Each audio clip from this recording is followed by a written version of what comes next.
परिवार को बचाने के लिए बलिदान की भावना, देश को बचाने के लिए बलिदान की भावना, ये मनुष्यों में होना आवश्यक है। तो आपस में वार्तालाप कर रहे हैं, कुंती दरवाजा खटखटाती है।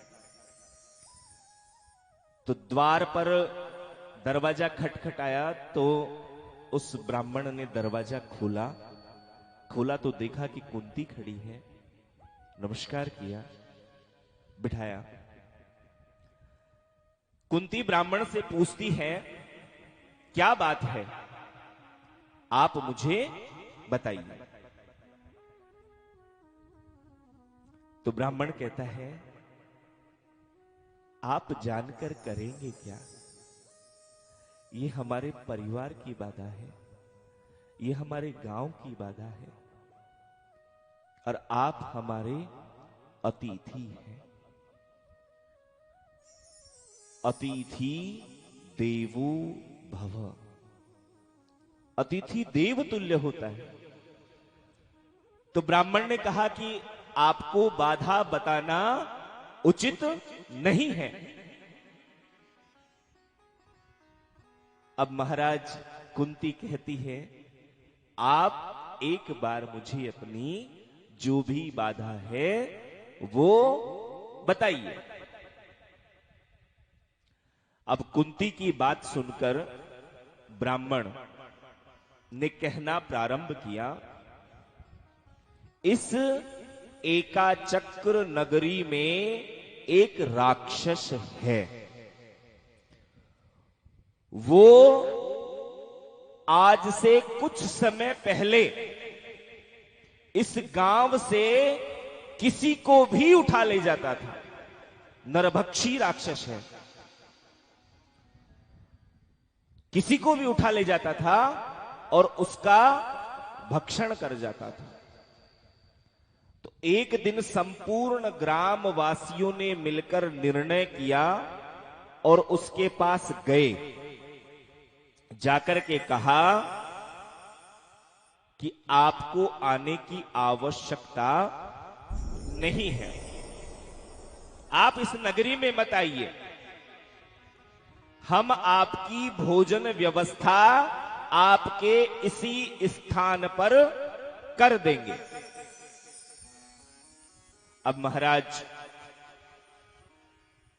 सभी नगरी के लोगों ने कहा, आपके लिए प्रतिदिन एक बैलगाड़ी अनाज की और 2 महिष, महिष का अर्थ होता है भैंसे, एक बैलगाड़ी अनाज की।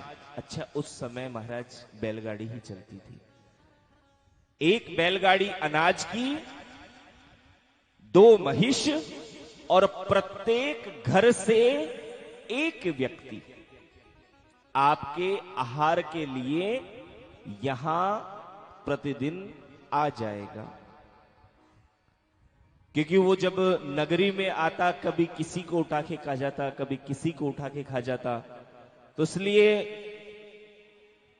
उसके लिए एक नियम बना दिया, एक बैलगाड़ी अनाज, 2 महिष, और प्रत्येक घर से एक व्यक्ति प्रतिदिन आपके पास आ जाएगा। आप उसे अपना आहार बना लेना। अब ब्राह्मण रोता हुआ बोलता है कि आज दुर्भाग्य से हमारे घर से एक व्यक्ति का नंबर है। तो कुंती ने कहा हंस करके, हे विप्र, आप रुदन मत कीजिए। देखिए कॉन्फिडेंस, क्यों? क्योंकि उसके 5 पुत्र, एक से बढ़ के एक योद्धा, युधिष्ठिर, भीम, अर्जुन, नकुल, सहदेव। तो कुंती कहती है, आप रुदन मत कीजिए, आपके घर से आज कोई नहीं जाएगा। आज मेरा पुत्र भीम जाएगा। लेकिन एक वचन है, आप पूर्ववासियों में किसी को ये बात नहीं कहेंगे कि मेरा पुत्र भीम आज वहां जा रहा है।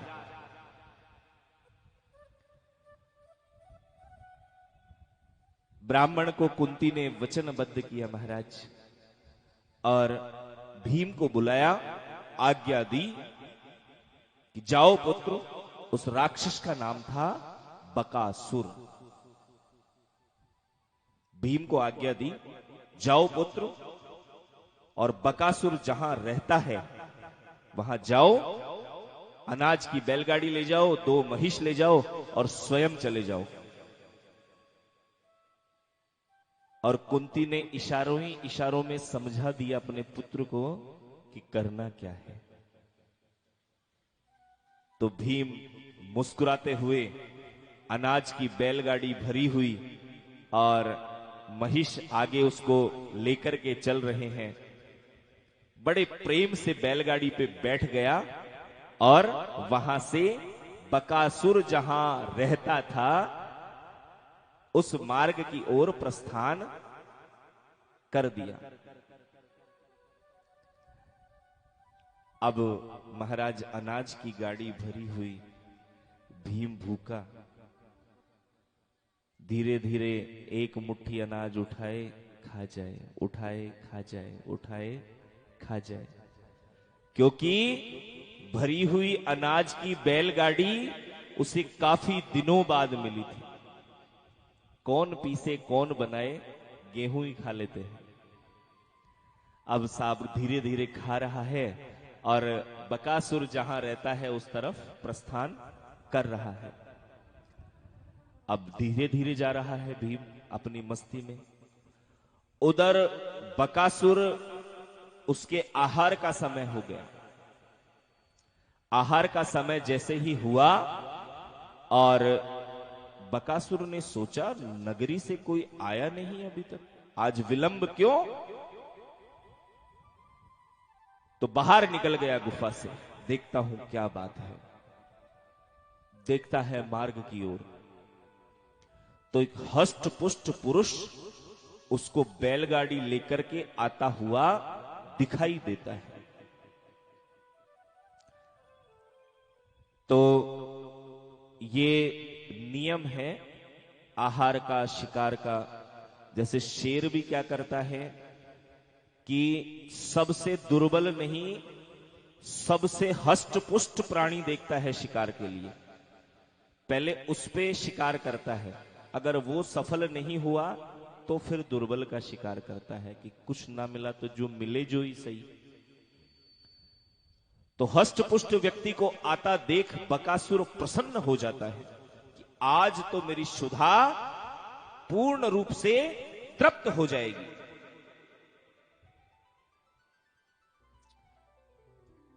सोच रहा है आने दो, प्रसन्न हो रहा है। अब भीम बकासुर के पास पहुंच जाता है। अब बकासुर उसको देख करके अति प्रसन्न होता है और भीम मुट्ठी भर रहा है, अनाज खा रहा है। परिहास करता है बकासुर का, उसकी तरफ ध्यान नहीं देता। तो बकासुर को क्रोध आ जाता है और जैसे ही क्रोध आता है और भीम उठ करके खड़ा हो जाता है, जैसे ही उठकर खड़ा होता है और बकासुर उसे युद्ध के लिए ललकारता है और भीम बकासुर के अंदर भीषण युद्ध होता है। वो उस पे मुष्टि का प्रहार करता है, बकासुर भीम पर मुष्टि का प्रहार करता है और देखते ही देखते भीम बकासुर को उठाता है, घुमाता है, पटकता है, उठाता है, घुमाता है, पटकता है और बकासुर को मृत्यु के द्वार भेज देता है। बोल श्याम प्यारे की। अब बकासुर मर जाता है, यमलोक की प्राप्ति हो जाती है साहब। महाराज अब भीम के कर्तव्य देखिए आप, उसको